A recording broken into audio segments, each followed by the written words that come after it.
Hello दोस्तों, वापस से एक बार बायोग्राम चैनल में आपका एक फिर से स्वागत है।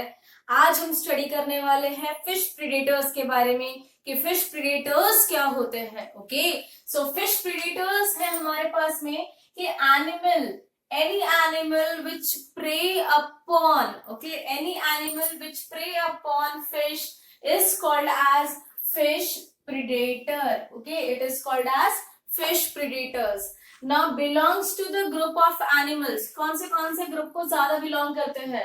तो they belong to Pisces, that is fishes family. Amphibians आपको पता है, the organism which are living in land as well as in water. Reptiles है हमारे पास में, एव्स मींस बर्ड्स है, एंड एक्वेटिक इंसेक्ट्स है। जिनमें से आपके सिलेबस में पाइसेस दिया हुआ है एंड एक्वेटिक इंसेक्ट्स दिया हुआ है, वाइल एम्फीबियंस, रेप्टिलियन और एव्स आपके सिलेबस में नहीं है। ठीक है, सो जितने भी फिश प्रीडेटर्स हैं they are actually feeding on larval stages. Larval stages का मतलब क्या होता है? जो बहुत इनिशियली जस्ट ग्रोन हुई फिशेस होती है उनको हम लोग लार्वल स्टेजेस बोलते हैं। दैट इज कल्टिवेबल स्पीशीज भी होती है and they compete for food and space. जगह के लिए भी, रहने के लिए भी और खाने के लिए भी, इन सभी चीजों के लिए इनका झगड़ा शुरू होता है। सो इनको रहना तो साथ में होना ही है, राइट। सो किस तरीके से, फॉर एग्जाम्पल मान लीजिए अगर एक एरिया है, ओके, एक 1 by 1 स्क्वायर फीट का एरिया है और उस स्क्वायर फीट में बहुत अच्छी ग्रासेस है मान लीजिए। सो ग्रासलैंड वाला एरिया है। अगर मैं हॉर्स को और एज वेल एज काउ को, दोनों को छोड़ दूं तो क्या होगा? वो उतना एरिया जो 1 by 1 स्क्वायर फीट का एरिया है वो कितने दिनों में कंप्लीट होगा? ओके, 1 या 2 दिन उसकी भूख के अकॉर्डिंग रहेगा कि उसको कितनी भूख लगती है, उसके अकॉर्डिंग क्या होगा कि वो उस एरिया को पूरा क्लीन कर देगी खा खा के, राइट। सो सेम कंडीशन, अगर मान लीजिए वहां पे एक हॉर्स और एक काउ के अलावा अगर एक और बफेलो डाल दी जाए या एक और काउ अगर डाल दी जाए, तो अगर 4 ऑर्गेनिज्म रहेंगे तो उसका फिजिबिलिटी जो रहेगा वो कितने जल्दी कंप्लीट हो जाएगा, है ना। सो इस तरीके से फूड और स्पेस के लिए फिर कंपटीशन क्रिएट हो जाता है एंड फिर वो एक दूसरे के साथ में झगड़ा करने लगेंगे।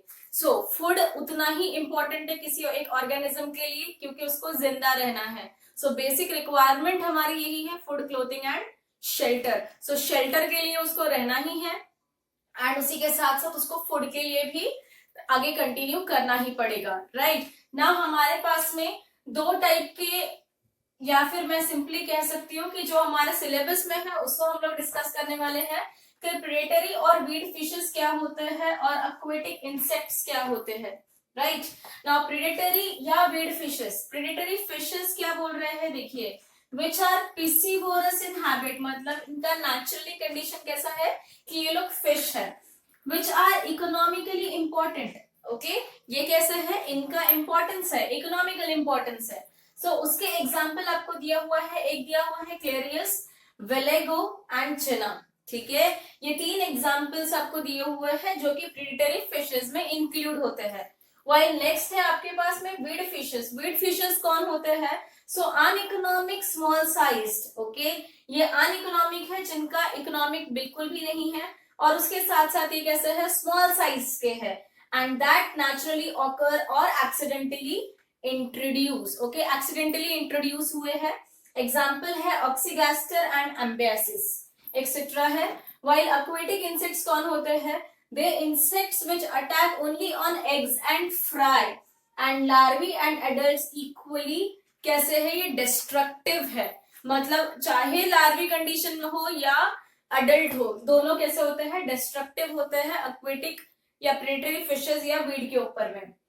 एग्जाम्पल्स आपके पास दिए हुए हैं, black swimmers, water bugs, dragon fly nymph, olive beetles, water scorpion etcetera. Okay, इस तरीके से आपके पास में एक्वेटिक इंसेक्ट्स प्रेजेंट है। नाउ इसके बाद में हम लोगों को स्टडी करना है कि प्रेडेटरी या वीड फिशेस को किस तरीके से कंट्रोल करना है या एक्वेटिक इंसेक्ट्स जो हमारे पास अवेलेबल है इनको किस तरीके से कंट्रोल करना है। ठीक है, सो आगे का कंटेंट जो है वो हम आगे देखते हैं। हम लोग फिश प्रेडेटर्स को कंट्रोल किस तरीके से किया जाए ये चीज स्टडी करते हैं। ओके। सो हमारे पास में दो मेथड है बेटा, एक मैकेनिकल मेथड है और एक केमिकल मेथड है। मैकेनिकल मेथड मतलब क्या हुआ, जहाँ पे हम खुद इन्वॉल्व होते हैं या किसी ना किसी तरीके से हम उसको कोशिश करते हैं कि क्लीन कर सके या उसको वाइप आउट कर सके। सो सेम कंडीशन अगर देखिए मैकेनिकल की स्टडी किए तो यहाँ पर रिपीटेड ड्रैग नेटिंग की जरूरत होती है। हम लोग को ड्रैगिंग करते रहते हैं, नेटिंग करते रहना पड़ता है ताकि हम लोग उसको रिमूव कर सके या उसका एक कंट्रोल मेजर रहेगा, क्योंकि क्लीन वाटर रहेगा सो प्रेडेटरी ऑर्गेनिजम्स कम रहेंगे। वाइल नेक्स्ट है आपके पास में hooks and lines are used. Okay, hooks and lines are used for the removal of bottom dweller. Bottom dweller कौन से है मेरे पास में, सिंघी एंड मगुर। ओके, सिंघी और मगुर है जिनको रिमूव करना पड़ता है और ये बॉटम में रहते हैं। Then treated with certain poison. अब पॉइजन क्या हो गया, पॉइजन जो भी यूज करेंगे वो हो गया आपका केमिकल एस्पेक्ट, राइट। सो केमिकल बेसिस पे हमारे पास में तीन टाइप्स है। ओके, केमिकल एस्पेक्ट में हमारे पास में तीन टाइप्स है। कौन से है, प्लांट डेरिवेटिव्स है, क्लोरीनेटेड हाइड्रोकार्बन्स है और ऑर्गेनोफॉस्फेट्स है।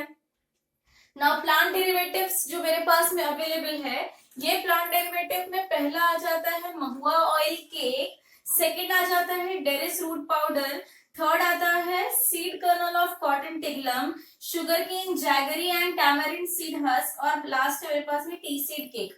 अब देखिए महुआ ऑयल केक की अगर बात करूं तो महुआ ऑयल केक में 4 to 6% क्या होता है, सैपोनिन प्रेजेंट होता है ना। इस सैपोनिन की वजह से क्या हो जाता है, haemolysis of RBC.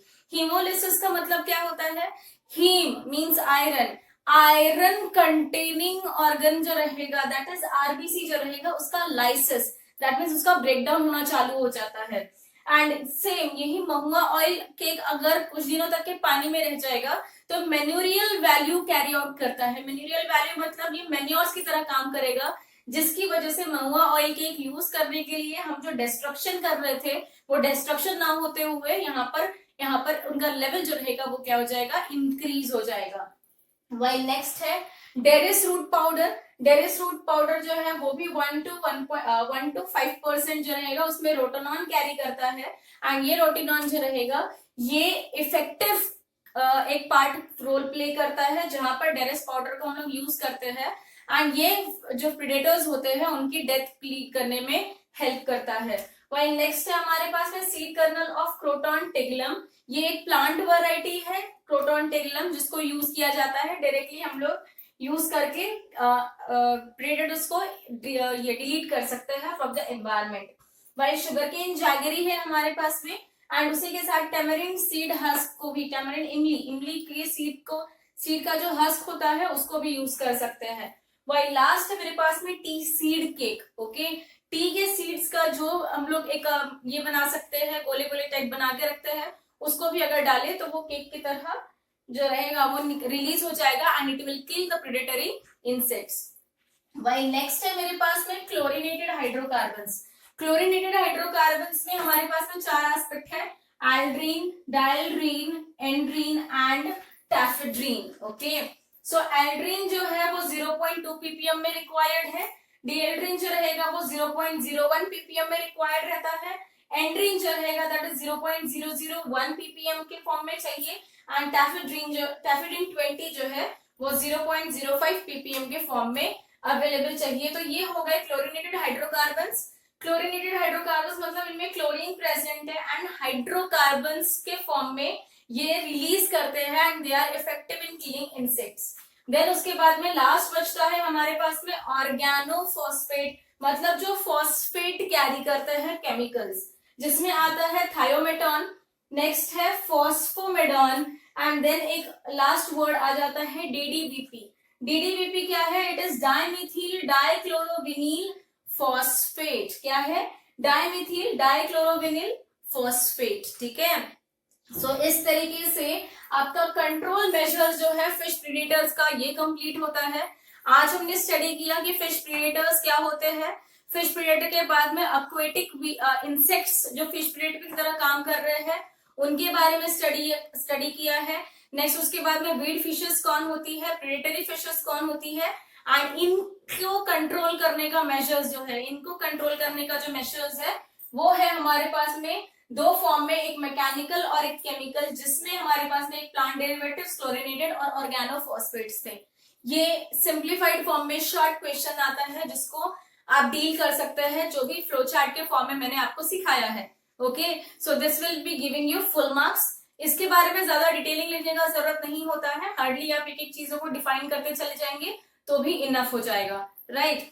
With this we have finished fish predators and their control measures. Next उसके बाद में हमको यूज करना है एक्वेटिक इंसेक्ट्स, और एक्वेटिक इंसेक्ट को कंट्रोल किस तरीके से किया जाएगा ये चीज स्टडी करेंगे। तो टिल देन मिलते हैं हम लोग नेक्स्ट सेशन के लिए, जो कि एक्वेटिक इंसेक्ट्स के ऊपर में होगा। प्लीज लाइक और सब्सक्राइब करिए, और आपके चैनल पे एक बेल आइकन होगा, एक घंटी की तरह है, उसको प्लीज क्लिक करिए सो दैट आगे आने वाले जब भी वीडियोस रहेंगे तो वो सबसे पहले आप तक पहुंचेंगे। Thank you so much for listening. मिलते हैं नेक्स्ट सेशन में।